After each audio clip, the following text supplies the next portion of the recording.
ஆடி அமாவாசை, ஆடிப்பெருக்கு மற்றும் குரு பயிற்சி ஆகிய 3 முக்கிய நிகழ்வுகளும் இன்று ஒரே நாளில் நிகழ்வதையொட்டி கோயில்களில் மக்கள் கூட்டம் அலைமோதுகிறது.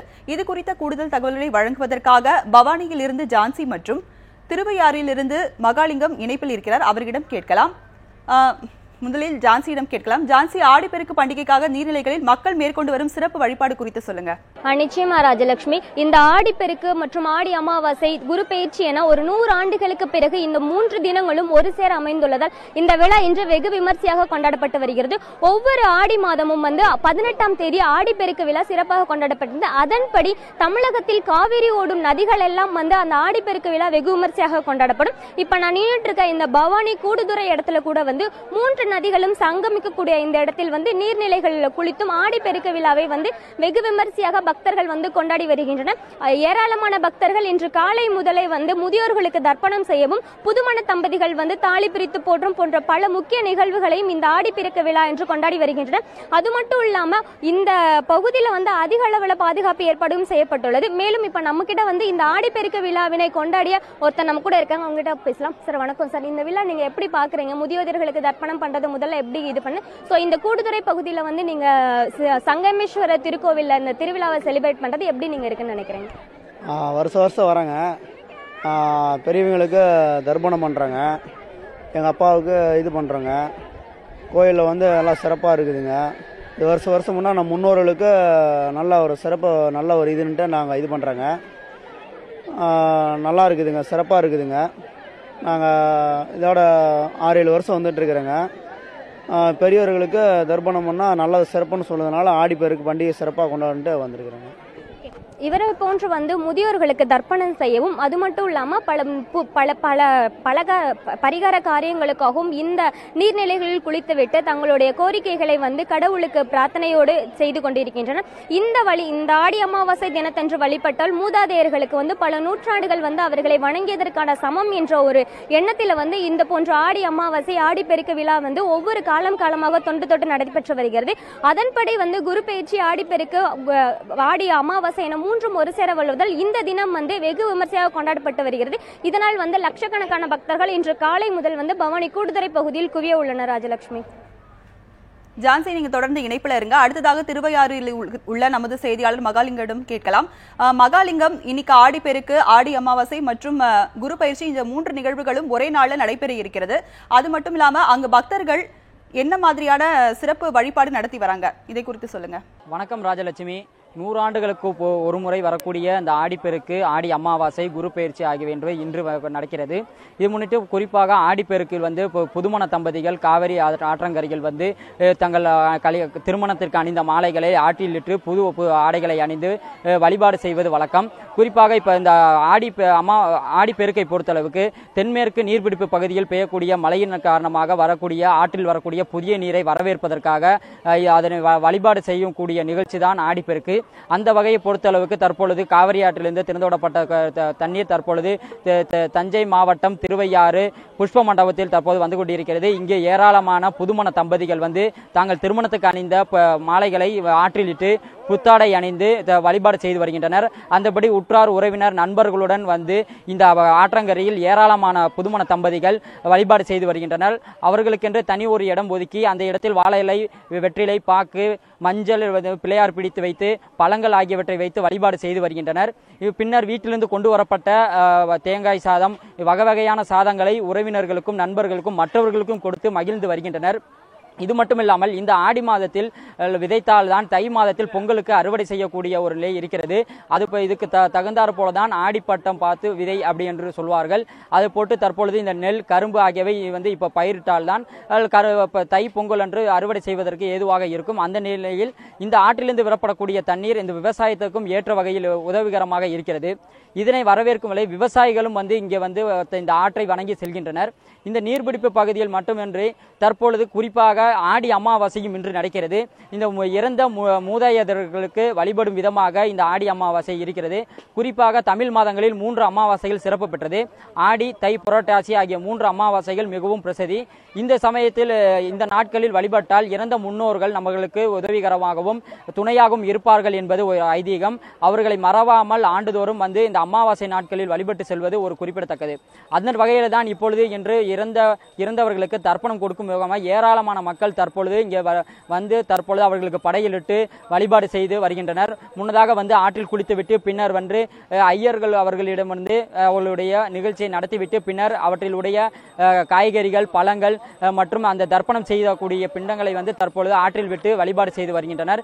பின்னர் மாடுகளுக்கும் வந்து அகத்திக்கீரை போன்றவற்றை கொடுத்து புண்ணியத்தை தேடி வருகின்றனர். இப்போ தற்பொழுது புதுமண தம்பதிகள் நம்மோடு இருக்கிறார்கள். அவர்களெல்லாம் கேட்கலாம். சார், உங்களுக்கு எப்போ கல்யாணம் ஆச்சு? இப்போ நீங்கள் எப்படி இதை கொண்டாடுறீங்க? திருமணமாகி 6 மாதம் ஆகுது சார். நாங்கள் என் அண்ணன் எல்லாரும் சேர்ந்து வந்து இந்த ஏற்கனவே போட்டிருந்த பழைய மாலையை கழட்டி தண்ணீரில் விட்டுட்டு புத்தாடையை உடுத்திக்கிட்டு இங்கே வந்து இது பண்ணி சாமி கும்பிட்டுட்டு தமிழக அரசு இந்த தடவை தடுப்பணை திறந்து விட்டதுனால அதிக அளவில் தண்ணி வந்திருக்கு. அதனால் பெரிய அளவில் மகிழ்ச்சி அடைகிறோம். இப்போ இந்த உங்கள் உறவினர்களோடலாம் வந்து இங்கே வந்து வழிபாடு செய்கிறது உங்களுக்கு எப்படி இருக்குது? ரொம்ப மகிழ்ச்சிகரமாக இருக்குது சார். ரொம்ப மகிழ்ச்சிகரமாக இருக்குது, சந்தோஷமாகவும் இருக்குது. நன்றிங்க சார். அதாவது தங்கள் உறவினர்களுடன் வந்து இங்கு வழிபாடு செய்வது மிகவும் மனதிற்கு மகிழ்ச்சி அளிப்பதாகவும் இப்பொழுது திறந்துவிடப்பட்ட தண்ணீர் விவசாயத்திற்கு மட்டுமில்லாமல் மக்களினுடைய பயன்பாட்டுக்கும் ஏற்ற வகையில் உதவிகரமாக இருக்கும் என்பதை தெரிவிக்கின்றனர். ராஜலட்சுமி. மகாலிங்கம், நீங்க தொடர்ந்து இணைப்புல இருங்க. அடுத்ததாக பாபநாசத்தில் உள்ள நமது செய்தியாளர் ஆல்வினிடம் கேட்கலாம். ஆல்வின், ஆடிப்பெருக்கு பண்டிகைக்காக நீர்நிலைகள்ல மக்கள் மேற்கொண்டு வரும் சிறப்பு வழிபாடு குறித்து சொல்லுங்க. ராஜலட்சுமி, வணக்கம். அதாவது இந்துக்களினுடைய மிக முக்கியமாக இருக்கக்கூடிய 12 அமாவாசைகளில் தை அமாவாசை மற்றும் ஆடி அமாவாசை என்பது மிக முக்கியமான நாட்களாக கருதப்படுகிறது. இந்த 2 அமாவாசைகளிலும் இந்துக்கள் அதாவது இறந்த தங்களுடைய முன்னோர்களுக்கு தர்ப்பணம் செய்து வழிபாடு செய்கின்றனர். அதனுடைய அடிப்படையில் குறிப்பாக தென் தமிழகத்தினுடைய சிவகைலாயம் என்று அழைக்கப்படக்கூடிய பொருணை நதி ஆற்றங்கரையில் அமைந்திருக்கக்கூடிய பாபநாச சுவாமிகளினுடைய திருத்தலத்தில், அதாவது இங்கு இந்த சிவனை வழிபட்டு அதன் பின்பாக தங்களுடைய முன்னோர்களுக்கு வழிபாடு, அதாவது தர்ப்பணம் என்பது செய்யக்கூடிய நிகழ்வு என்பது அதிகாலை முதலே, காலை 3 மணி முதலே நடைபெற்று வருகிறது. தற்பொழுது நாம் அந்த நேரடி காட்சிகளை பார்க்கலாம். பல்லாயிரக்கணக்கான மக்கள் பல்வேறு இடங்களிலிருந்து, அதாவது தமிழகத்தினுடைய பல்வேறு இடங்களிலிருந்து இந்த தென்பகுதியான இந்த பாபநாசத்திற்கு வந்து தாமிரபரணி ஆற்றங்கரையில் தங்களுடைய முன்னோர்களுக்கு தர்ப்பணம் செய்து வருகின்றனர். குறிப்பாக இந்த இடத்தில் பார்க்கின்ற பொழுது எள்ளும் தண்ணீரும் கலந்த அந்த உணவை தங்களுடைய முன்னோர்களுக்கு அவர்கள் வழங்குகின்ற பொழுது அந்த இறந்த முன்னோர்கள் அவர்களுக்கு இதை உணவாக உண்டு தங்களுக்கு வந்து ஒரு மிகப்பெரிய வாழ்த்துக்களை அளிப்பார்கள் என்பது இந்துக்களினுடைய ஐதீகமாக இருக்கிறது. குறிப்பாக தற்போது நாம் பார்க்கலாம், பல்வேறு இடங்களில் இருந்து வந்திருக்கக்கூடிய இந்த மக்கள், ஏறத்தாழ பல்லாயிரக்கணக்கான மக்கள் இந்த இடத்தில் திரண்டு தங்களுடைய முன்னோர்களுக்கு இந்த தர்ப்பணத்தை செய்து வருகிறார்கள். இப்பொழுது தர்ப்பணம் செய்திருக்கக்கூடிய இந்த சிவகாசியை சேர்ந்த நபர் நம்மோடு இணைந்திருக்கிறார். ஆறுமுகசாமி என்பவர் இணைந்திருக்கிறார். அவரிடம் பேசலாம். சார், வணக்கம். நீங்க யாருக்கு வந்து இன்னைக்கு இந்த தர்ப்பணம் செய்றீங்க? இந்த இடத்துக்கு வருவதற்கான மிக முக்கியமான காரணம் என்ன? நான் என்னுடைய தாய் தந்தையர்களுக்காக வேண்டி நான் தர்ப்பணம் செய்ய வந்துள்ளேன். பொதுவாக பாவநாசம் என்பது நம்முடைய பாவங்களை எல்லாம் நாசம் செய்யக்கூடிய ஸ்தலமாக இந்துக்கள் வந்து கருதப்படுகிற காரணத்தினாலும் என் தாய் தந்தையர்கள் மூதாதையர்கள் வந்து முக்தி பெற வேண்டும் என்கிறவருக்காகவும் நான் வந்து நேற்று இரவே 12 மணிக்கு கிளம்பி இங்கு 4 மணிக்கே வந்து சேர்ந்துவிட்டோம். அதன் அடிப்படையில் இன்று தர்ப்பணம் செய்துள்ளேன். கோயிலிலும் சென்று நாங்கள் சாமி தரிசனம் பார்க்கிறோம். ஆனால் சென்ற ஆண்டை விட இந்த ஆண்டுக்கு கூட்டம் அதிகமாக உள்ளது. இதற்கு காரணம் ஆடி 18ஆம் பெருக்கும் சேர்ந்து வருவதால் பக்தர்கள் கூட்டம் மிகவும் அதிகமாகவும் போக்குவரத்து நெரிசலாகவும் உள்ளது. இருந்தாலும் நல்ல சிறந்த முறையில் தர்ப்பணம் செய்துவிட்டோம். சாமி தரிசனம் செய்வதற்கு சென்று கொண்டிருக்கிறோம். நிச்சயமாக அவர் கூறிய கருத்துக்களை கேட்டிருப்போம். அதாவது இறந்த தன்னுடைய தாய் தந்தையருக்கு அவர் இன்று இந்த இடத்தில் வந்து தர்ப்பணம் செய்திருக்கிறார். குறிப்பாக இந்த இடத்திற்கென்று மிக முக்கியமான வரலாறுகள் எல்லாம் உண்டு. என்ன என்று சொன்னால், சிவபெருமான் எப்போது வடக்கிலே மணக்கோலம் பூண்டாரோ அப்போது தென் தமிழகத்தில் இருந்து தேவர்கள் எல்லாம் வடக்கு சென்று அவர்களுக்கு வாழ்த்து சொல்வதற்காக அங்கு சென்றதாகவும் அதனுடைய காரணமாக தென்பகுதி தாழ்ந்ததாகவும் சொல்லப்படும். ஆகவே சிவபெருமான் இந்த இடத்தில் ஒரு சமதளத்தை இந்த நாட்டில் ஏற்படுத்த வேண்டும் என்பதற்காக தென்பகுதி மலைப்பகுதிக்கு வந்து மீண்டுமாக இந்த மலைப்பகுதியிலே தவம் பூண்ட அகத்திய முனிவருக்கு மணக்கோலத்தில் காட்சி அருளிய இடம்தான் இந்த பாபநாச சுவாமிகள் என்று ஒரு நம்பிக்கையும் உண்டு. இப்படிப்பட்ட இந்த புண்ணியமான ஸ்தலத்தில் வந்து இங்கு அதாவது இந்துக்கள் இங்கு அதிகாலையிலே வந்து இந்த இடத்தில் சுவாமி தரிசனம் செய்து தங்களுடைய முன்னோர்களுக்கு இன்று இந்த தர்ப்பணம் செய்து அவர்கள் வழிபட்டு வருகிறார்கள். குறிப்பாக சொல்ல வேண்டும் என்று சொன்னால் தமிழகத்தினுடைய பல்வேறு இடங்களிலும் இருந்து இந்த பாபத்தை நாசம் செய்யக்கூடிய இந்த பாபநாசத்தில் வந்து தங்களுடைய முன்னோர்களுக்கு தர்ப்பணம் செய்து வருகிறார்கள். இதனுடைய காரணமாக இந்த இடத்தில் மிகப்பெரிய அளவில் போக்குவரத்து நெரிசல் என்பது ஏற்பட்டு இருக்கிறது. அது மட்டுமல்லாமல் பல்லாயிரக்கணக்கான மக்கள் ஒரே நேரத்தில் இந்த இடத்தில் திரண்டதனுடைய காரணமாகவும் மக்களுடைய கூட்டமும் அதிகமாக இருக்கிறது. தற்போது நாம் பார்க்கலாம் இந்த தாமிரபரணி ஆற்றங்கரையிலே அதாவது இங்கு தர்ப்பணம் கொடுக்கக்கூடிய மக்களுக்கு அதாவது பாதுகாப்பு வளையங்கள் எல்லாம் ஏற்படுத்தப்பட்டிருக்கிறது. ஏனென்று சொன்னால் இன்று இந்த ஆடிப்பெருக்கை முன்னிட்டு ஏறத்தாழ தாமிரபரணி ஆற்றிலே வெள்ளப்பெருக்கு என்பது அதாவது தண்ணீர் திறப்பு என்பதும் அதிகரிக்கப்பட்டிருக்கிறது. அதனுடைய காரணமாக பாதுகாப்பு ஏற்பாடுகளும் இந்த இடத்தில் வந்து மிக முக்கியமாக செய்யப்பட்டிருக்கிறது. அந்த நேரடி காட்சிகளை தான் தற்போது நாம் பார்த்து கொண்டு இருக்கிறோம். ராஜலட்சுமி, ஆல்வின், நீங்க தொடர்ந்து இணைப்புல இருங்க. ஜான்சி, தற்போது அங்கு பக்தர்கள் வருகையை ஒட்டி என்ன மாதிரியான சிறப்பு ஏற்பாடுகள் செய்யப்பட்டிருக்கு?